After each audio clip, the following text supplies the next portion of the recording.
tema más confuso todavía, que es el último tramo de lo que son las vesículas cerebrales que corresponde al cerebro posterior, que es el romboencéfalo específicamente. Y el romboencéfalo va a estar conformado, a su vez, en esa subdivisión que veíamos de cómo las vesículas cerebrales se iban subdividiendo en estos dos compartimentos que tiene que ver con el mielencéfalo y el metencéfalo. Sobre todo porque es importante, porque en su conjunto hablan de lo que va a conformar lo que es el tallo encefálico, tallo cerebral, y ello, pues ahorita como lo vamos a ver en la subdivisión, en estructuras ahí básicamente en importancia, pues está primeramente el bulbo raquídeo, lo que es la protuberancia, y por otro lado sería el cerebelo. Al estar conformadas estas estructuras en importancia por la traducción que tienen en relación a mayor razón, importancia tiene que ver para las funciones del organismo, la supervivencia del cuerpo humano. Entonces, es muy importante en relación a la integridad que debe de tener esta parte del cerebro posterior, sobre todo lo del bulbo raquídeo, por lo que controla, y en ello, pues, en las funciones vitales que puede llegar a tener para el cuerpo humano, ¿no? Entonces, es muy importante, pues, estas funciones que va a llevar a cabo la parte del tallo encefálico. Eh, Vean aquí cómo queda subdividido el romboencéfalo, lo que es un metencéfalo y mielencéfalo, donde el metencéfalo específicamente pues va a estar conformado lo que es el puente y el cerebelo. Y de la estructura también ahí más hacia la parte baja, pues el cuarto ventrículo, ¿no? Que sería prácticamente uno de los compartimentos de desembocadura ya para la parte más posterior de la salida de lo que es el cerebro. El mielencéfalo, a su vez, pues el bulbo raquídeo, que ya dijimos que en cuanto a estructura, bueno, pues tiene que ver sobre todo con algunas muy vitales del organismo y la integridad de ello, ¿no? Entonces, cualquier situación que afecte todo lo que es el cerebro posterior, sobre todo específicamente al mielencéfalo, donde se encuentra ubicado el bulbo raquídeo, pues efectivamente para la cuestión del funcionamiento orgánico, ¿verdad? Pues sí le va a representar un problema grave para el paciente, ¿no? Y esto hablamos sobre todo de los famosos traumatismos, porque tienen que ver sobre todo a nivel posterior o del cerebro posterior, pues una vez que se ve comprometido lo que es el bulbo raquídeo y esas funciones autónomas que debe de controlar y desempeñar, pues es donde tiene gran traducción clínica en un momento dado en cuanto a los compartimentos que tienen que ver en cuanto al cerebro.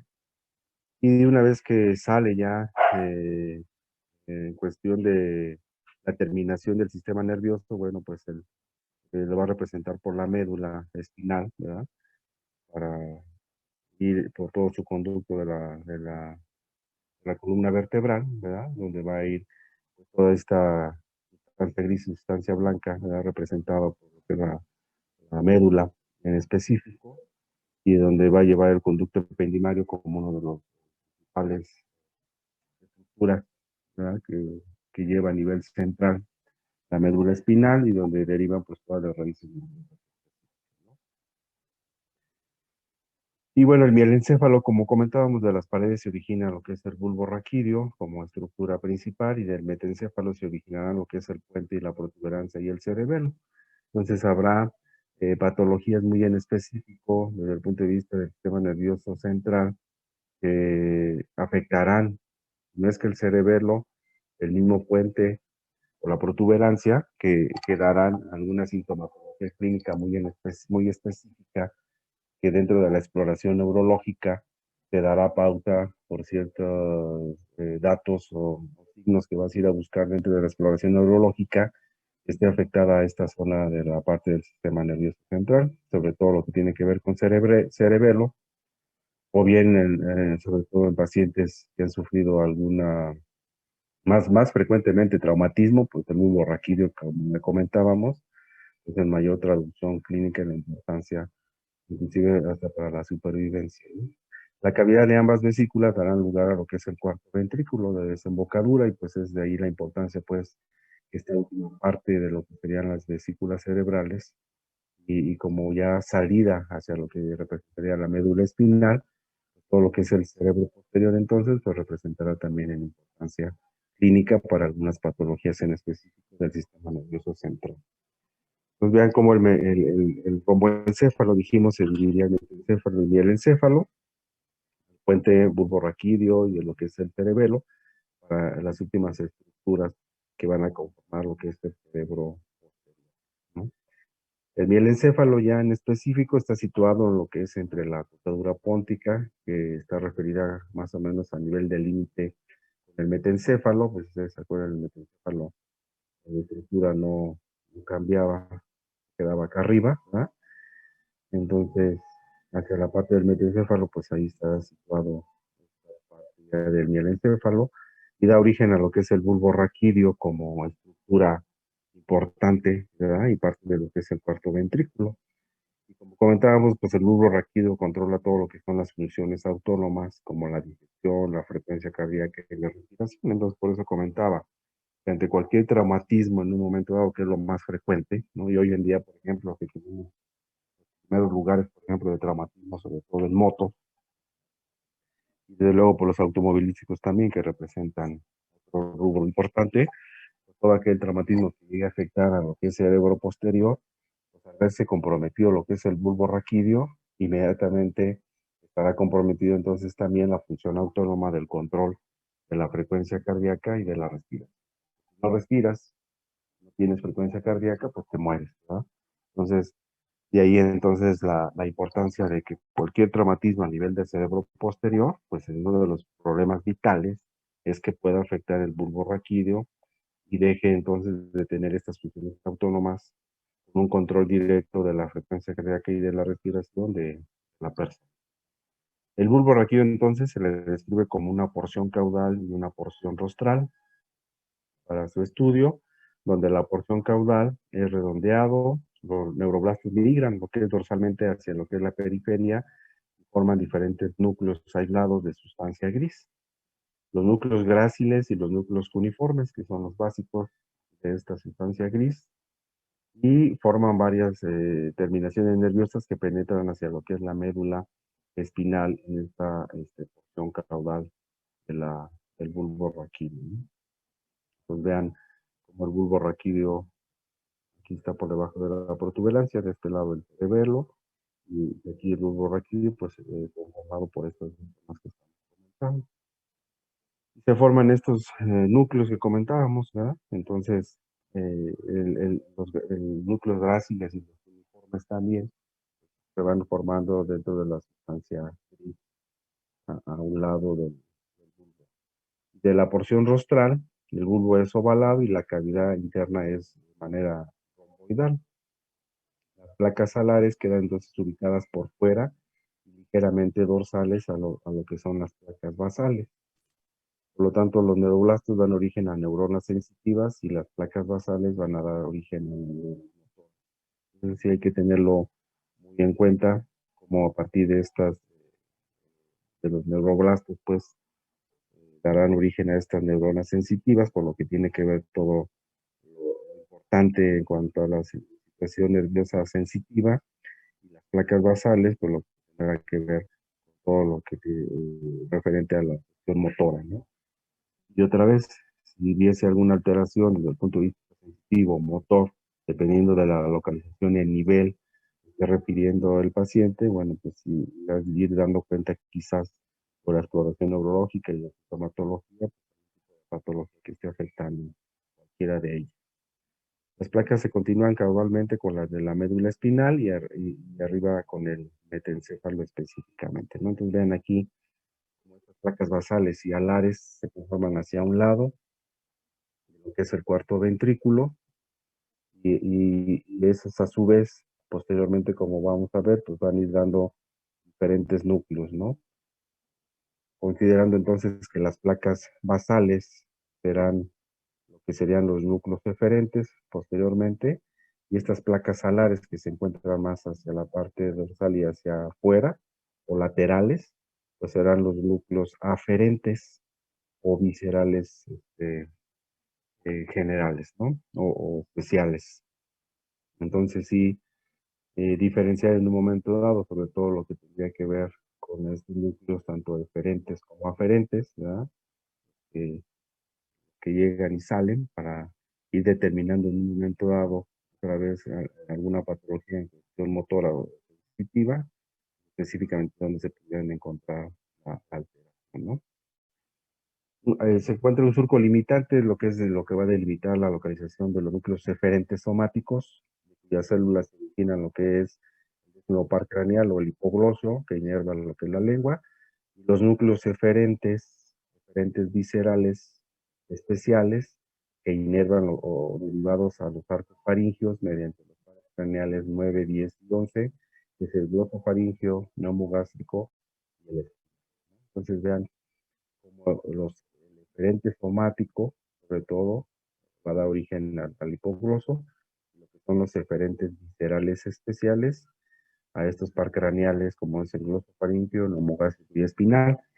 Ya en la propedéutica neurológica, en específico, les enseñarán a cómo explorar la palabra, cómo van a explorar cada uno de los pares craneales, ¿no? Y entonces ahí te darás cuenta cuando te toca explorar lo que es el hipogloso, el faringe, el homogástrico espinal, pues bueno, pues hacer lo efectivo en cuanto a la exploración y saber de dónde se originaron desde el punto de vista neurológico las ramas, como comentábamos aquí, tanto la eferente somática como los eferentes viscerales especiales, que se encuentra aquí, ¿verdad? Los eferentes especiales y el general y el somático, bueno, pues para que te des una idea a qué nivel se encuentran y sobre todo lo que va a originar en cuanto a los nervios en específico, que posteriormente tendrás que buscarlos intencionadamente dentro de la exploración neurológica y en ello quizás traduzca una patología de cierto nervio del par craneal en específico. Los núcleos más cercanos a lo que es el surco limitante, ¿verdad? Que este sería el surco limitante del de Rosa, son los núcleos eferentes viscerales generales, ¿no? Entonces los núcleos viscerales generales, los cuales inervan la musculatura lisa del aparato respiratorio y del aparato digestivo de lo que es el corazón.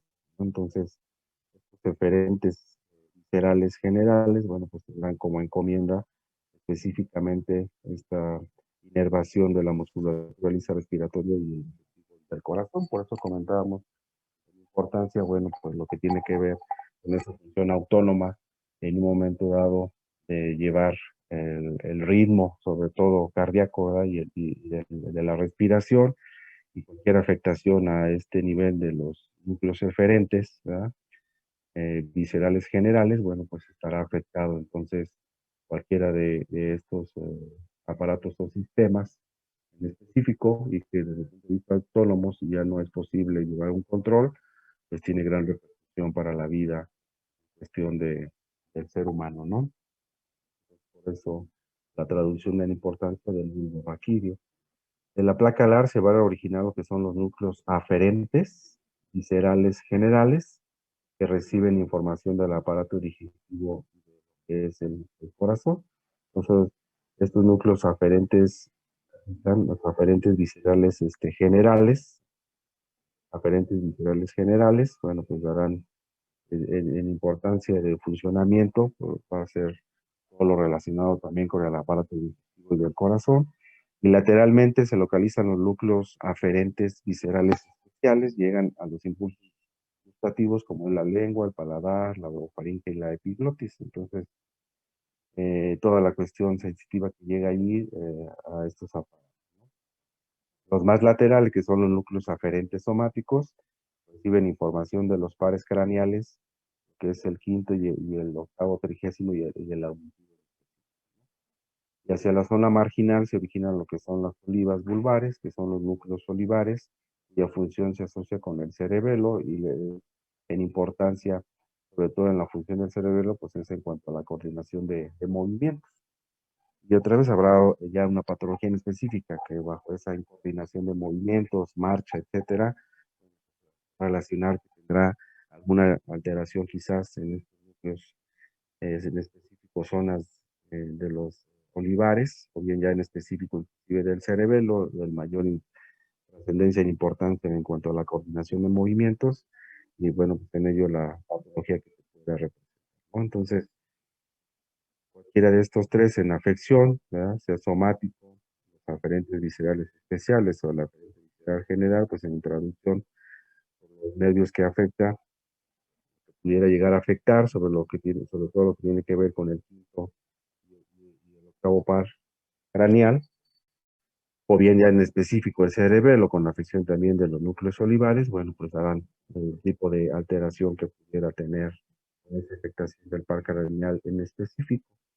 Entonces vean cómo estos inicialmente en cuanto se va diferenciando embriológicamente la placa basal, la placa alar, pues darán una serie de subnúcleos en específico de lo que tendrá que ver con la parte motora y sensitiva, a su vez de los núcleos que son eferentes y los núcleos que son aferentes. Cada uno de ellos, a su vez, se subdivide en lo que son núcleos eferentes viscerales generales, en lo que son núcleos eferentes viscerales especial, en lo que es núcleo eferente somático. A su vez, y en la contraparte, los más laterales y hacia afuera, pues los núcleos ahora son los aferentes. El núcleo aferente somático, el núcleo aferente visceral especial y el núcleo aferente visceral general, ¿no? La importancia pues de la subdivisión, porque cada uno de ellos representará en específico determinado par craneal que en un momento dado llegara a representar la cuestión de la afectación y por lo tanto pues eso, la traducción clínica lógicamente de una alteración específica del sistema nervioso, sobre todo lo que tiene que ver ya el cerebro posterior, ¿no? La cavidad del mielencéfalo, entonces, el cuarto ventrículo es grande en su techo y se observa lo que es la tela coroidea, donde emergen lo que son los plexos coroideos del cuarto ventrículo. Ahí se localizan entonces las aperturas medial y lateral de los agujeros de Luschia y de Mayendi, que ya habíamos comentado que la importancia, sobre todo a este nivel, de lo que representa el cuarto ventrículo, van a permitir la salida del líquido cefalorraquídeo hacia lo que es el espacio subaracnoideo, ya hacia la columna vertebral y envolver todo lo que es la médula espinal. Entonces, hay patología también que en un momento dado representará problema que tendría que ver con los plexos coroideos en cuanto a la producción de líquido cefalorraquídeo, pero en cuanto a la obstrucción que pudiera representar en un momento dado a este nivel del cuarto ventrículo, ya no tanto quizás de la producción, sino ahora de la salida para que pueda drenar el líquido, y llega a alterarse o más bien a obstruirse en un momento dado esta apertura de los agujeros de Luschia y de Mayezni, bueno, pues también representará en un momento dado un problema de no poder drenar ese líquido.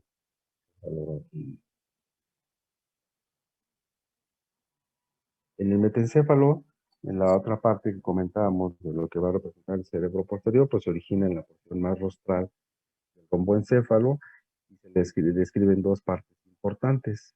Una dorsal que va a dar origen a lo que es ya propiamente el cerebelo y una ventral que dará origen a lo que es el puente o la protuberancia, ¿no? Pues en la estructura, como comentábamos a este nivel, pues ya dijimos parte del metencéfalo, por lo que sería específicamente el cerebelo y el puente o la protuberancia. Y de la otra parte, ¿verdad? Que vamos a comentar por lo que representa en el mielencéfalo, pues lo que sería, ¿no? Específicamente entonces del metencéfalo a nivel del puente y de sus placas alares migran lo que son células hacia la zona marginal, originando lo que son los núcleos pontinos o bien las protuberancias. Vean aquí cómo se va a conformar lo que es el puente o la protuberancia y por otro lado lo que ya va a desarrollar el cerebelo como estructura mayor en importancia, también dado por lo que representa para el organismo humano, el cerebro posterior a este nivel del cerebelo, en la cuestión sobre todo de la coordinación, ¿no? Entonces forman lo que es el puente, el cerebelo en cuanto a estructura, y de vital importancia, sobre todo por lo que tiene que ver en la coordinación. El metencéfalo entonces se presenta en la formación de núcleos que reciben también el mismo nombre que en el bulbo. En la columna motora va a haber núcleos eferentes, se fijan aquí.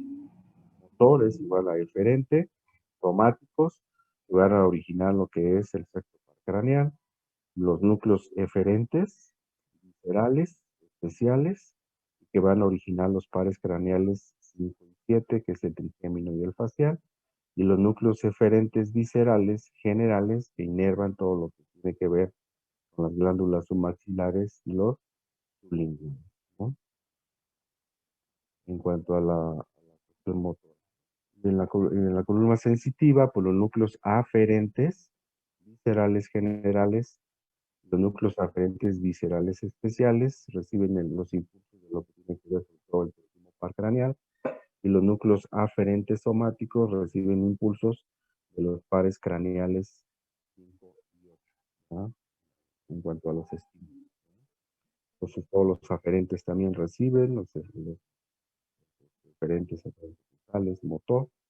También aquí se divide también en estos núcleos, y en importancia, bueno, porque en especificidad a recibir esta situación sensitiva, o sea, principalmente hasta a estos nervios craneales que acabamos de mencionar. Por su parte, el cerebelo se forma de la porción más dorsal de lo que es el metencéfalo, por el crecimiento de unas estructuras pares que están situadas por encima y lateralmente del cuarto ventrículo, que serían los labios rómbicos.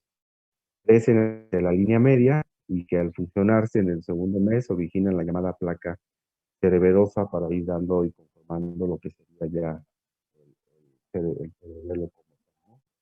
La porción caudal forma lo que es el lóbulo nodular, y la porción craneal forma lo que es el vermis en la parte media.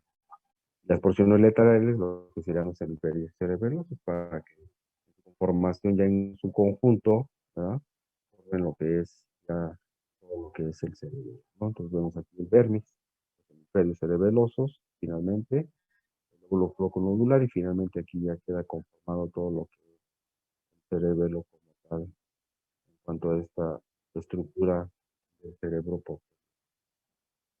Hacia el tercer mes aproximadamente del desarrollo se establece ya lo que es la capa germinal externa, que sería la granular externa, y migran para formar lo que es la capa germinal interna, o conocida también como granular interna.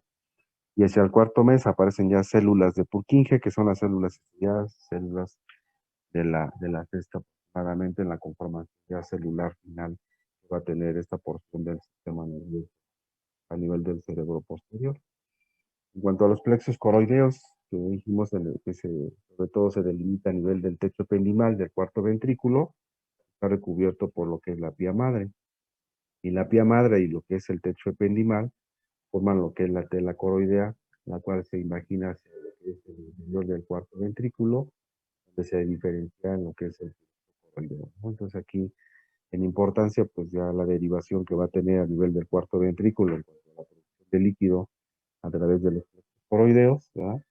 Y tiene a su cargo la producción de este líquido, que se convertirá en el líquido cefalorraquídeo, ¿verdad?, ya en cuanto a la producción, que se va a producir durante toda la vida. Entonces aquí es importante que a nivel del cuarto ventrículo, en cuanto a la producción ya de este líquido, pues estén permeables estos dos orificios de Mayendi para que permita el drenaje o el dren hacia abajo, ¿verdad?, de todo el líquido cefalorraquídeo, y alguna patología, comentábamos, que pudiera obstruir lo que es el cuarto ventrículo o los orificios específicamente, pues, lógicamente ya no drenará esta producción de líquido cefalorraquídeo a través de los plexos coroideos, y por lo tanto, pues, producir una hidrocefalia al obstruir la derivación del líquido, y por lo tanto allí acumularse con la obstrucción, ¿no? La patología en específico que pudiera obstruir estos orificios, y por lo tanto ello representar que el cuarto ventrículo esté obstruido, y ello no drenar el líquido que se está produciendo además a nivel de los plexos coroideos, y que no se pueda drenar hacia abajo a la salida de lo que sería la columna vertebral a través de la espinal por el líquido. Y pues creo que eso era todo. No sé si tienen alguna pregunta o duda. Es algo confuso, como les comentaba, pero bueno, aquí comentar, voy a salir tener en mente, porque aquí lo más complicado son estos núcleos aferentes y eferentes que se dan a estos dos niveles, tanto del bulbo como abajo de la protuberancia y de los cerebelo, ¿no? Entonces, estas dos estructuras en importancia, en lo que es bulbo y cerebelo, bueno, y además la protuberancia puente, ¿verdad? Conforman todo lo que es el cerebro. En su origen va a dar esta derivación de formación de estos núcleos, tanto eferentes como aferentes, en estos dos segmentos. Primero el bulbo raquídeo tendrá sus núcleos eferentes y aferentes, y en específico ciertos pares craneales que los mencionamos, para que tienen que aprender de memoria, no hay otro. Y en el desarrollo de lo que sería la protuberancia y el cerebelo, pues también da sus núcleos aferentes y eferentes, a su vez, en donde también tendrá cierta intervención hacia ciertos pares craneales, donde también tendremos que saber cuáles son, porque tendremos que saber a qué nivel se encuentran los pares craneales en relación a recibir o emitir la cuestión sensitiva o motora para la afectación de X par craneal, lo que tiene que ver sobre todo en la exploración neurológica, pues salir a explorar en específico cierto par craneal, estaré identificando que ese par craneal, sea por la cuestión sensitiva o motora, esté afectado, sepa yo que este corresponde al bulbo raquídeo, al segmento del bulbo raquídeo, o bien a la protuberancia, o bien al cerebelo, ¿no? Entonces, diré yo para poder saber el tipo de patología que en un momento dado pudiera afectar ya esa zona, derivado de la afectación de cierto par craneal en específico. Y es aquí en importancia pues de saber el compartimento afectado, qué parte de ese nervio, tanto aferente o aferente, estaría afectado, para saber el tipo de par craneal que está afectado también en relación a esa patología que pudiera estar cursando el paciente en específico, ¿no? No sé si tienen alguna pregunta o duda.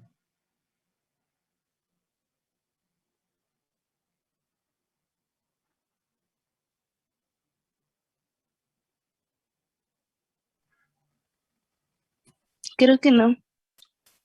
Bueno, nos va a quedar pendiente la otra, si después nos ponemos de acuerdo entonces para comentar cuando la vemos, ¿vale? Doctor, Sí, yo tengo una duda. ¿El núcleo olivar, era de origen de la placa alar o basal? el núcleo olivar de la LAF. Ok, muchas gracias. Bueno, pues si no hay más, entonces nos ponemos de acuerdo para ver la que sigue, por favor, ¿vale?